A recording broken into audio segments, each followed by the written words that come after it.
السلام عليكم، يا رب تكونوا بخير وسلام.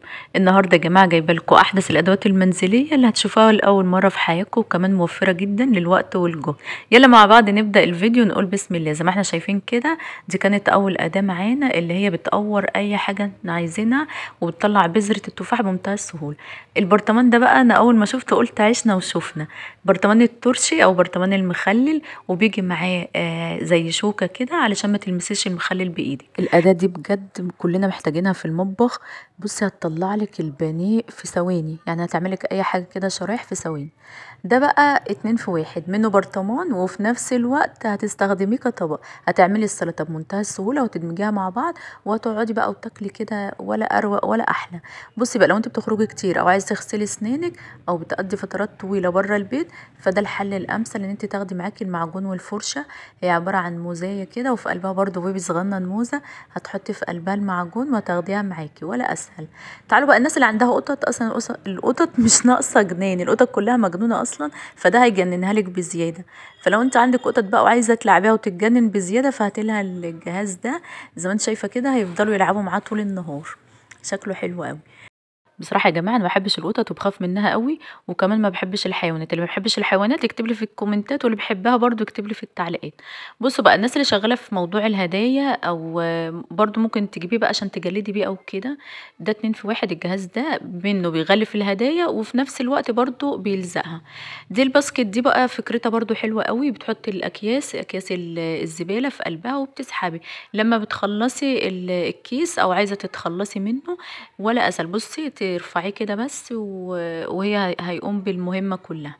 الشنطة دي يا جماعة لازم تكون موجودة في كل بيت، فيها كل حاجة عن الخياطة. فيها بقى جميع أنواع الحاجات اللي احنا بنستخدمها في الخياطة. الإبر والإبر كمان لازقة كده بمغناطيس، والحاجة اللي بتحطها في إيدك عشان ما تتعوريش، وفيها حاجة صغنونة كده بتساعدك إن انت تلضمي الإبرة بمنتهى السهولة، وهي حجمها صغنن، ممكن ناخدها معانا في أي مكان. عمود الاكل ده بجد عملي جدا. عدوا معايا يا جماعه كام قطعه. ادي اول قطعه اتحطت، دي التانية، ده غير القطعه الكبيره اللي واقفه يعني. دي تالت قطعه. احلى حاجه فيه ان هو كل قطعه لها الغطا بتاعها الخاص بيها، وكمان مصنوع من الاستانلس، وكمان بيحتفظ بدرجه الحراره، وجاي معاه شوكه ومعلقه. يا سلام، ايه الروقان ده! ممكن ناخده معانا بقى في اي مكان. شكله حلو وشكله سهل كده اهو، بيتغسل بمنتهى السهوله، وبيحتفظ بدرجه الحراره زي ما انا قلت لكم. تعالوا نشوف معانا ايه تاني. ركزوا النهارده بقى، جايبه لكم حاجات كتير، خليكم معايا لنهايه الفيديو. محدش يمشي ولا يروح كده ولا كده. حط لي لايك بقى، اللي وصل معايا لحد هنا يحط لي لايك.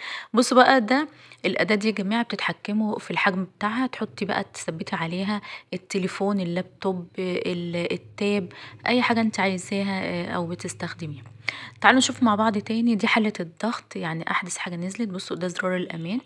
الزرار ده بتتحكمي فيه، وفي بقى ايه، ان الزرار ده بيحكم الغلق، وزرار بيفك الغطا، يعني منتهى السهولة، بدل ما نقعد ايه نعمله كده، اللي هو اللي كانت الحلل القديمة دي. دي الحلل الجديدة احدث حاجة. بصوا بقى، الجهاز ده يا جماعة عن تجربة حلو جدا، بيخفق لك اي حاجة، مش البيض وبس، ده بيعمل فوم للنسكافيه او للكابتشينو. اي حاجة عايزة تعملي لها فوم فممكن تعملي فيه، وبيخفق البيض، بيخفق لك اي حاجة انت عايزة تخفقيها. احلى حاجه فيه ان هو مش شغال بالكهرباء، يعني موفر للكهرباء يدوي. في ثانيه واحده هتخفقي اي حاجه انت عايزه تعملي لها فوم، او عايزه تعملي ميكس كده من حاجات. طقم التوابل ده بيبقى 3 قطع، وفكرته حلوه لانه بتلزق بدبل فيس في المطبخ، وكمان سهل الاستخدام. بضغطه واحده هتنزلي التوابل اللي انت عايزاها.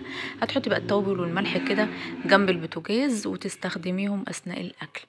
تعالوا نشوف معانا ايه تاني. انا جايبه لكم النهارده حاجات كتير وحاجات حلوه، ولسه في حاجات اجمل، والفيديوهات اللي جايه برضه هيكون فيها ترندات. بصوا دي يا جماعه احدث، يعني من احدث الاباجورات اللي نزلت اهي. زي ما احنا شايفين شكلها حلو قوي. في منها الوان على فكره، انا حابه منها اللون الاسود، انا شفت منها اللون الاسود. شكلها وفكرتها جميله قوي، وشكلها حاجه جديده يعني. تعالوا نشوف معانا ايه تاني. الله على الروقان يا جماعه، الله على الروقان بجد. بصي ده مش للكركديه وبس، ده للشاي ولاي اعشاب انت بتحبيها. بس بصراحه انا ما بحبش الكركديه، وله قصه معايا خلتني ما احبوش، بس ماليش احكيها لكم، عشان لو حكيتها لكم هتضحكوا بجد. هحكيها لكم مره تانية بقى. تعالوا نشوف ايه تاني. ده 2 في 1. الجهاز ده 2 في 1. اباجوره زي ما احنا شايفين كده، وبتقيد وفيها لمبه. اما الناحيه التانية فهي عباره عن مروحه، ميني مروحه كده صغنونه، وهتنفعنا قوي في الصيف. وفكرته برضو جديده ان هو يبقى الحاجه 2 في 1 كده، او متعدده الاستخدام، بتبقى فكرتها حلوه قوي. تعالوا نشوف معانا ايه تاني يا جماعه. بصوا بقى، ده برضو زي عمود اكل كده، بيحتفظ بدرجه الحراره، بس قطعه واحده بس زي ما احنا شايفين كده. لو يعني هتاخدي معاكي يعني نوع من الاكل واحد بس. وفي بقى منه الوان، في الالوان اللي انتوا شايفينها دي، الاحمر، وفي الموف، وفي اللي هو الاوف وايت، وعلى فكره في منه الاسود. في الوان تانية كتير غير الالوان دي، بس هو في العرض دلوقتي في الثلاث الوان اللي انتوا شايفين.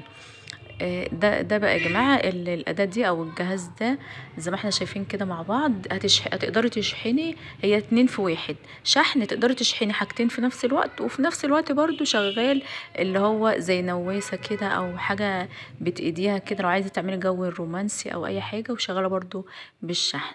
هيبقى الشحن معانا ولا اسهل، تقدر 2 يشحنوا في نفس الوقت. شايفين؟ لا فكرته جميله قوي.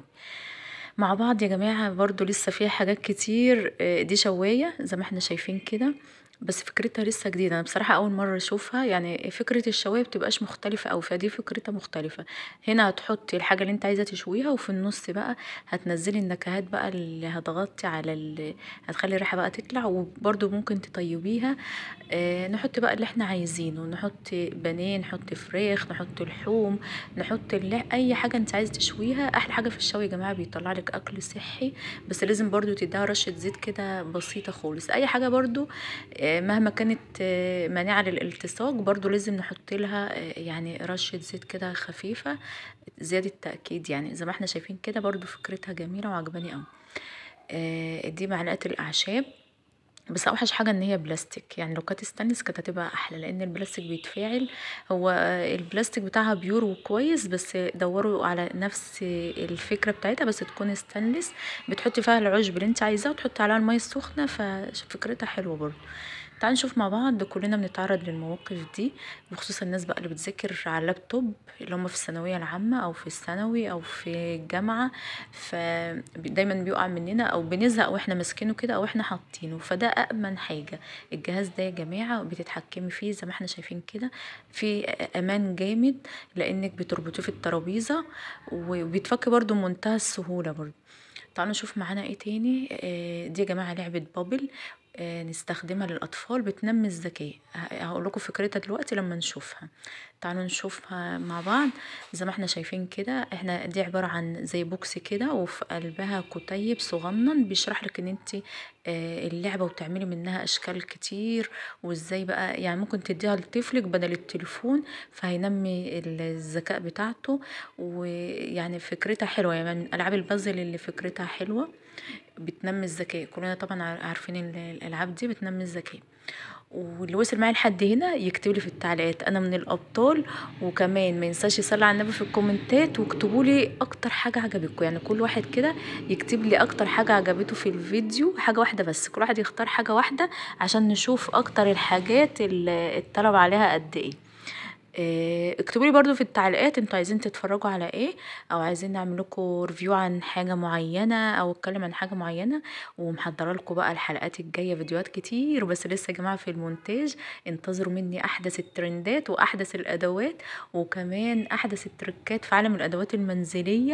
الناس اللي بتتفرج عليا ومتشتركش وبتجري، مش هتخسروا حاجه يا جماعه لو حطيتوا اشتراك ولايك، وانتظروا مني مفاجآت كتير.